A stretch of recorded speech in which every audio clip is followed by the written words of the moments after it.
Título 3 da Ação Penal. Artigo 24. Nos crimes de ação penal pública, esta será promovida por denúncia do Ministério Público, mas dependerá, quando a lei exigir, de requisição do Ministro da Justiça, ou de representação do ofendido ou de quem tiver qualidade para representá-lo. Parágrafo 1º. No caso de morte do ofendido ou quando declarado ausente por decisão judicial, o direito de representação passará ao cônjuge, ascendente, descendente ou irmão, o CAD. Seja qual for o crime, quando praticado em detrimento do patrimônio ou interesse da União, Estado e município, a ação penal será pública. Artigo 25. A representação será irretratável depois de oferecida a denúncia. Artigo 26. A ação penal nas contravenções será iniciada com o auto de prisão em flagrante ou por meio de portaria expedida pela autoridade judiciária ou policial. Artigo 27. Qualquer pessoa do povo poderá provocar a iniciativa do Ministério Público, nos casos em que caiba a ação pública, fornecendo-lhe por escrito informações sobre o fato e a autoria, indicando o tempo, o lugar e os elementos de convicção. Artigo 28. Ordenado o arquivamento do inquérito policial ou de quaisquer elementos informativos da mesma natureza, o órgão do Ministério Público comunicará à vítima, ao investigado e à autoridade policial e encaminhará os autos para a instância de revisão ministerial para fim de homologação na forma da lei. Parágrafo 1º. Se a vítima ou seu representante legal não concordar com o arquivamento do inquérito policial, poderá, no prazo de 30 dias do recebimento da comunicação, submeter a matéria à revisão da instância competente do órgão ministerial, conforme dispuser a respectiva lei orgânica. Parágrafo 2º. Nas ações penais relativas a crimes praticados em detrimento da União, Estados e municípios, a revisão do arquivamento do inquérito policial poderá ser provocada pela chefia do órgão a quem couber sua representação judicial. Aqui a gente tem algumas súmulas do STF. Súmula 524 do STF. Arquivado o inquérito policial por despacho do juiz, a requerimento do promotor de justiça, não pode ação penal ser iniciada sem novas provas. Súmula 696 do STF. Reunidos os pressupostos legais permissivos da suspensão condicional do processo, mas recusando o promotor de justiça a propô-lo, o juiz, dissentindo, remeterá a questão ao procurador-geral, aplicando-se por analogia o artigo 28 do Código de Processo Penal. Artigo 28-A. No caso de arquivamento e tendo o investigado confessado formal e circunstancialmente a prática da infração penal, sem violência ou grave ameaça e com pena mínima, inferior a 4 anos, o Ministério Público poderá propor acordo de não persecução penal, desde que necessário o suficiente para a reprovação e prevenção do crime, mediante as seguintes condições ajustadas cumulativamente e alternativamente. Inciso 1º. Reparar o dano ou restituir a coisa à vítima, exceto na impossibilidade de fazê-lo. Inciso 2º. Renunciar voluntariamente a bens e direitos indicados pelo Ministério Público, como instrumentos, produto ou proveito do crime. Inciso 3º. Prestar serviço à comunidade ou a entidades públicas por período correspondente à pena mínima cominada ao delito, diminuída de 1 a 2/3, em local a ser indicado pelo juízo de execução, na forma do artigo 46 do Código Penal. Inciso 4º. Pagar prestação pecuniária a ser estipulada nos termos do artigo 45 do Código Penal, a entidade pública ou de interesse social, a ser indicada pelo juízo da execução, que tenha preferencialmente como função proteger bens jurídicos iguais ou semelhantes aos aparentemente lesados pelo delito, ou cumprir por prazo determinado outra condição indicada pelo MP, desde que proporcional e compatível com a infração imputada. Parágrafo 1º. Para a aferição da pena mínima combinada ao delito que se refere o caput deste artigo, serão consideradas as causas de aumento e diminuição aplicadas ao caso concreto. Artigo 29. Será admitida ação privada nos crimes de ação pública, se esta não for intentada no prazo legal, cabendo ao Ministério Público aditar a queixa, repudiá-la e oferecer denúncia substitutiva, intervir em todos os termos do processo, fornecer elementos de prova, interpor recurso e, a todo tempo, no caso de negligência do querelante, retomar a ação como parte principal. Artigo 30.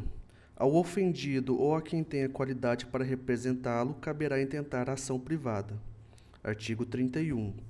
No caso de morte do ofendido ou quando declarado ausente por decisão judicial, o direito de oferecer queixa ou prosseguir na ação passará ao cônjuge, ascendente, descendente ou irmão. Artigo 32. Nos crimes de ação privada, o juiz, a requerimento da parte que comprovar sua pobreza, nomeará advogado para promover a ação penal. Parágrafo 1º. Considerar-se-á pobre a pessoa que não puder prover as despesas do processo, sem privar-se dos recursos indispensáveis ao próprio sustento ou da sua família. Parágrafo 2º. Será prova suficiente de pobreza o atestado da autoridade policial em cuja circunscrição residir o ofendido. Artigo 33. Se o ofendido for menor de 18 anos ou mentalmente enfermo ou retardado mental e não tiver representante legal ou colidirem com os interesses destes com o daquele, no caso do ofendido do menor de 18 anos com seu representante legal, o direito de queixa poderá ser exercido por curador especial, nomeado de ofício ou a requerimento do MP, pelo juiz competente para o processo penal. Artigo 34. Se o ofendido for menor de 21 anos e maior de 18, o direito de queixa poderá ser exercido por ele ou por seu representante legal. Artigo 36. Se comparecer mais de uma pessoa com direito de queixa, terá preferência o cônjuge e, em seguida, o parente mais próximo na ordem de enumeração constante no artigo 31, podendo, entretanto, qualquer delas prosseguir na ação, caso o querelante desista da instância ou a abandone. Artigo 37. As fundações, associações ou sociedades legalmente constituídas poderão exercer a ação penal, devendo ser representadas por quem os respectivos contratos ou estatutos designarem ou, no silêncio destes, pelos seus diretores ou sócios gerentes. Artigo 38. Salvo disposição em contrário, o ofendido ou seu representante legal decairá no direito de queixa ou de representação, se não o exercer dentro do prazo de 6 meses, contado do dia em que vier a saber quem é o autor do crime, ou, no caso do artigo 29, do dia em que se esgotar o prazo para oferecimento da denúncia. Parágrafo único. Verificar-se-á a decadência do direito ou de queixa ou representação dentro do mesmo prazo, nos casos do artigo 24, parágrafo único e 31. Artigo 39. O direito de representação poderá ser exercido pessoalmente ou por procurador com poderes especiais, mediante declaração escrita ou oral, feita ao juiz, ao órgão do MP ou à autoridade policial. Parágrafo 1º. A representação feita oralmente por escrito sem assinatura devidamente autenticada do ofendido, de seu representante legal ou procurador, será reduzida a termo perante o juiz ou autoridade policial, presente o órgão do MP quando a este houver sido dirigida. A representação conterá todas as informações que possam servir à apuração do fato da autoria. Oferecida ou reduzida a termo a representação, a autoridade policial procederá a inquérito policial, ou, não sendo competente, remeter-lhe-á a autoridade que a for.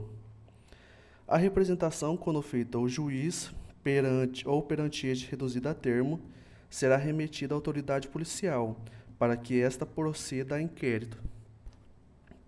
Parágrafo 5º. O órgão do Ministério Público dispensará o inquérito, se com a representação forem oferecidos elementos que o habilitem a promover a ação penal, e, neste caso, oferecerá a denúncia no prazo de 15 dias. Artigo 41. A denúncia ou a queixa conterá a exposição do fato criminoso, com todas as suas circunstâncias, a qualificação do acusado ou esclarecimentos pelos quais se possa identificá-lo, a classificação do crime e, quando necessário, o rol de testemunhas. Artigo 42. O Ministério Público não poderá desistir da ação penal. Artigo 44.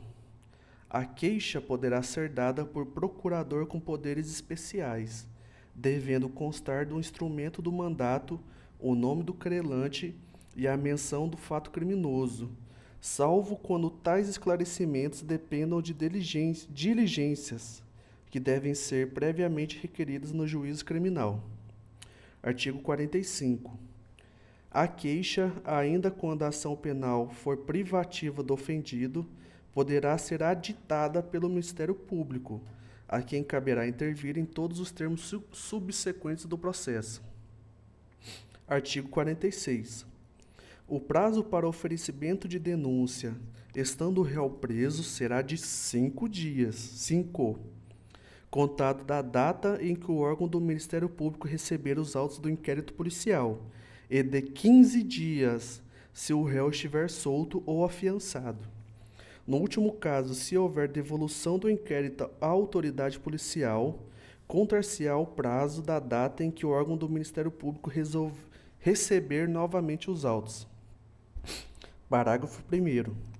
Quando o Ministério Público dispensar o inquérito policial, o prazo para oferecimento da denúncia contar-se-á da data em que tiver recebido as peças de informações ou representação. Parágrafo 2º.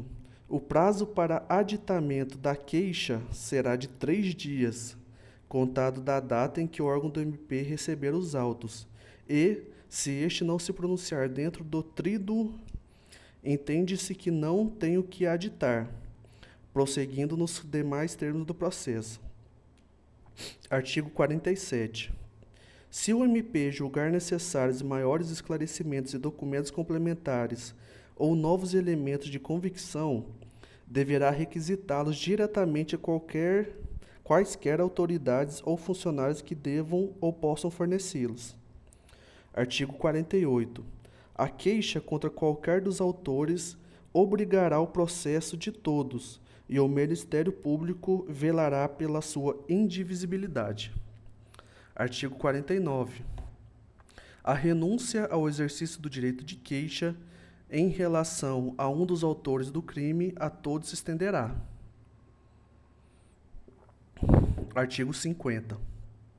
A renúncia expressa constará de declaração assinada pelo ofendido, por seu representante legal ou por procurador com poderes especiais.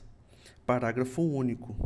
A renúncia do representante legal do menor que houver completado 18 anos não privará este do direito de queixa, nem a renúncia do último excluirá o direito do primeiro. Artigo 51. O perdão concedido a um dos querelados aproveitará a todos, sem que o produza, todavia, efeito em relação ao que recusar. Artigo 52. Se o querelante for menor de 21 e maior de 18, o direito de perdão poderá ser exercido por ele ou por seu representante legal, mas o perdão concedido a um, havendo oposição do outro, não produzirá efeito. Se o querelante for mentalmente enfermo ou retardado mental e não tiver representante legal ou colidirem os interesses deste com o do querelado, a aceitação do perdão caberá ao curador que o juiz lhe nomear. Artigo 55. O perdão poderá ser aceito por procurador com poderes especiais. Artigo 57. A renúncia tácita e o perdão tácito admitirão todos os meios de prova. Artigo 58. Concedido o perdão mediante declaração expressa nos autos, o querelado será intimado a dizer dentro de 3 dias se o aceita, devendo ao mesmo tempo ser cientificado de que seu silêncio importará aceitação. Parágrafo único. Aceito o perdão, o juiz julgará extinta a punibilidade. Artigo 59. A aceitação do perdão fora do processo constará de declaração assinada pelo querelado, por seu representante legal ou procurador com poderes especiais. Artigo 60. Nos casos em que somente se procede mediante queixa, considerar-se-á perempta a ação penal. Inciso 1º. Quando iniciada esta, o querelante deixar de promover o andamento do processo durante 30 dias seguidos. Inciso 2º. Quando, falecendo o querelante ou sobrevindo a sua incapacidade, não comparecer em juízo para prosseguir o processo dentro de 60 dias, qualquer das pessoas que a couber fazê-lo, ressalvado o disposto no artigo 36. Inciso 3º. Quando o querelante deixar de comparecer sem motivo justificado ao qualquer ato do processo que a deve estar presente ou deixar de formular o pedido de condenação nas alegações finais. 4º. Quando, sendo querelante pessoa jurídica, se este extinguir sem deixar sucessor. Artigo 61. Em qualquer fase do processo, o juiz, se reconhecer extinta a punibilidade, deverá declarar de ofício. Parágrafo único. No caso de requerimento do MP, do querelante ou do réu, o juiz mandará autuá-lo em apartado, ouvirá a parte contrária e, se julgar conveniente, considerará o prazo de 5 dias para a prova, proferindo a decisão dentro de 5 dias, ou reservando-se para apreciar a matéria na sentença final. Artigo 62. No caso de morte do acusado, o juiz, somente à vista da certidão de óbito e depois de ouvido o MP, declarará extinta a punibilidade.